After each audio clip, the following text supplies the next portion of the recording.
Bom, eu vou pegar um gancho aqui na introdução dele que eu gostei muito. Eu acho que está numa sintonia muito próxima com o que o nosso grupo acredita, especialmente eu, que é a questão da dívida pública, né? O Brasil ele tem um problema, né, estrutural, especialmente macroeconômico, nesse setor, que impede a gente de conseguir desenvolver o maior potencial, né, econômico, especialmente quando a gente fala de indústria, também projetos sociais, que o Garotinho sempre ali, ele foi pioneiro em muitos dos programas sociais que a gente conhece hoje, né? O Cheque Cidadão, os restaurantes populares, farmácia popular, né? Que depois foi sendo ali adaptado, né, pelo próprio governo federal posteriormente. E a questão é a seguinte: a gente tem uma dívida que consome mais de 50% do orçamento anual e entra governo, entra Lula, entra Bolsonaro, Temer, Dilma, FHC, não muda nada, né?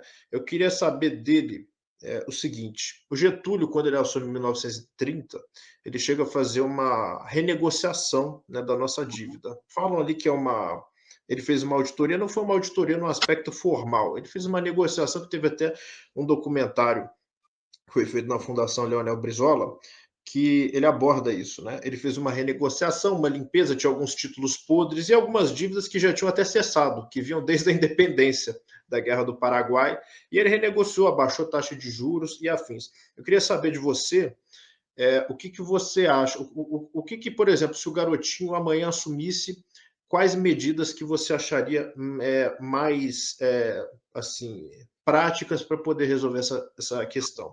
Um teto de juros, um rolamento ou algo diferente? Olha, não sei se você se lembra, no ano de 2002, a Febraban, junto com algumas federações da indústria, ela promoveu um encontro onde convidou os 4 principais candidatos a comparecerem e assinar uma carta compromisso de manter a política econômica que vinha sendo praticada no Brasil. O Lula assinou, depois fez aquela famosa carta aos brasileiros, o Serra assinou e o Ciro assinou. Eu não assinei. Aí vieram me perguntar por quê. Olha, eu sou um candidato para mudar o sistema. Eu não sou um candidato de continuidade. Eu sou candidato pelo Partido Socialista Brasileiro.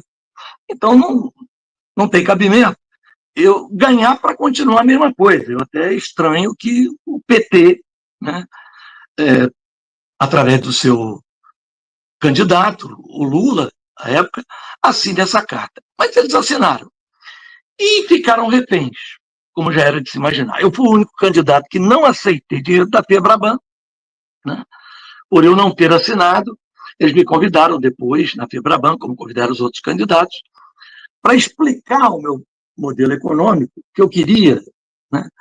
E, como sempre, aquelas ofertas, né? Tantos milhões para um, tantos milhões para outro. Claro, de cara eu quero dizer a vocês que eu não vou aceitar o dinheiro de vocês para a campanha, porque eu vou tomar como primeira medida um minucioso estudo que nós fizemos sobre o endividamento brasileiro e o papel do sistema financeiro na manutenção de privilégios que precisam ser imediatamente erradicados. Eu me lembro até que o Roberto Setúbal me perguntou assim, mas que tipo de privilégio que o senhor está falando? Eu não estou entendendo. Eu falei, olha, eu vou dizer um para o senhor. O senhor deve saber melhor do que eu, né? Afinal de contas, o senhor, naquela época, ele era o principal controlador do grupo Itaú. O senhor deve saber melhor que eu o que é operação compromissada. Ele olhou, o senhor sabe o que é isso? Eu falei, sei perfeitamente. Ele disse, o senhor pode dizer o que o senhor acha? Eu falei, não, primeiro eu preciso explicar, né, por que eu acho uma indecência a operação compromissada. O que é a operação compromissada? Para você que está assistindo, talvez você tenha ouvido falar sobre isso, mas não sabe exatamente o que é. Os bancos, ao final do dia, eles têm que informar o Banco Central o movimento que eles tiveram, né? E o Banco Central, então, estabelece o compulsório, ou seja, 70% do dinheiro que tem nos bancos tem que ficar retido nos bancos, só vai 30% para o mercado. Esse dinheiro que é nosso, que fica retido do banco, o banco é remunerado a taxa Selic.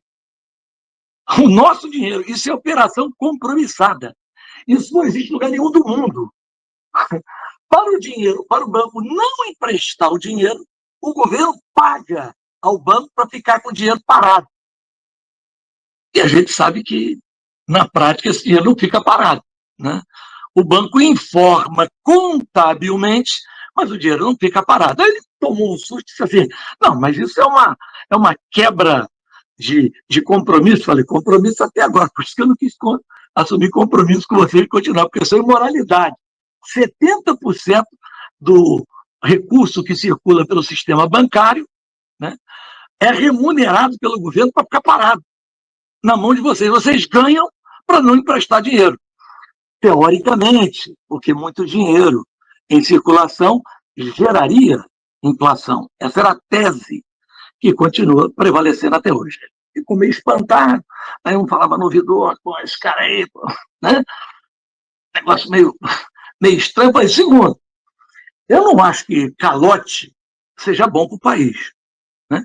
Agora, eu também acho que títulos com vencimento curto demais também não é bom para o país. E nem é bom para vocês, porque vai chegar um ponto que o governo não vai conseguir pagar.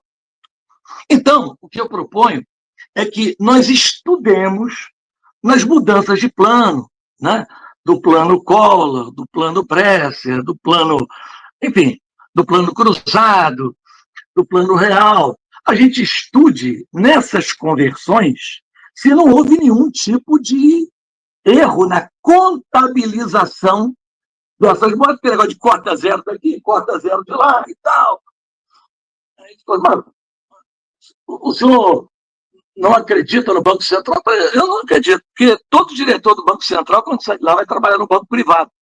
Aí você tem o seu atual diretor, sai dali, foi trabalhar no seu concorrente ali, apontei para o rapaz do Bradesco. Então, não, o senhor está pegando muito pesado, parece até que nós temos culpa do Brasil estar assim. Não, vocês têm culpa, sim. Vocês têm culpa. É claro que a culpa maior é de quem permite que vocês façam essa bagunça, mas vocês, infelizmente, hoje vocês dirigem a política econômica do país para onde vocês querem, né? Então, eu fui citando uma série de questões que elas estão presentes ainda hoje. Nada disso mudou. A operação compromissada continua. Os títulos estão cada vez mais curtos. Os juros do Brasil são, como sempre foram, os maiores juros reais. O Brasil está sempre entre primeiro e segundo lugar. E o arcabouço fiscal proposto pelo PT para substituir o teto de gastos consegue ser pior que o teto de gastos. Porque nós tínhamos que estabelecer um modelo econômico que estabelecesse, primeiro, meta de crescimento. Segundo, teto para pagamento de juros. E terceiro, meta de inflação.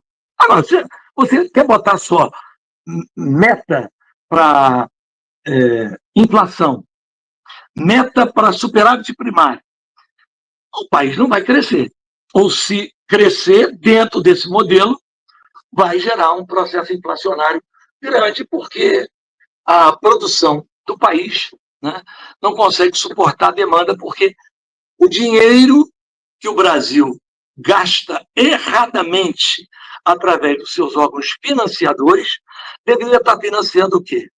Deveria estar financiando, por exemplo, a nossa soja, para que nós possamos produzir dentro do Brasil produtos da soja industrializados que hoje nós importamos.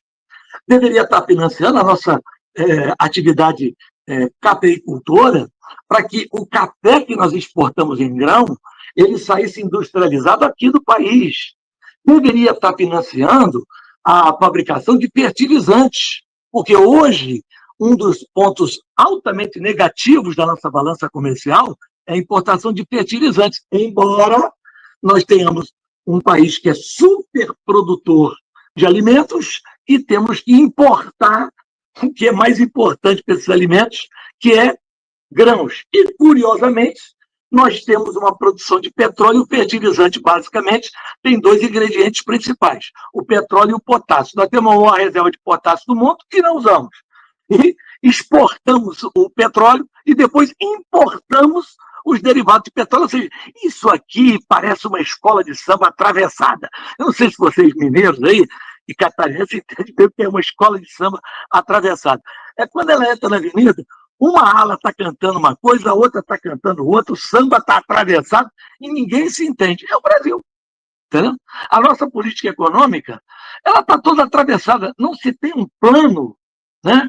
Assim de, olha, vamos pegar aqui o Brasil hoje e vamos planejar para daqui a 20 anos, em termos de educação, de economia, de saúde, das áreas fundamentais para a nossa exportação, da nossa infraestrutura. Não tem. Por isso que o Brasil, embora grande em tamanho, grande em riqueza, continua pequeno perante o cenário mundial, porque não tem projeto de nação.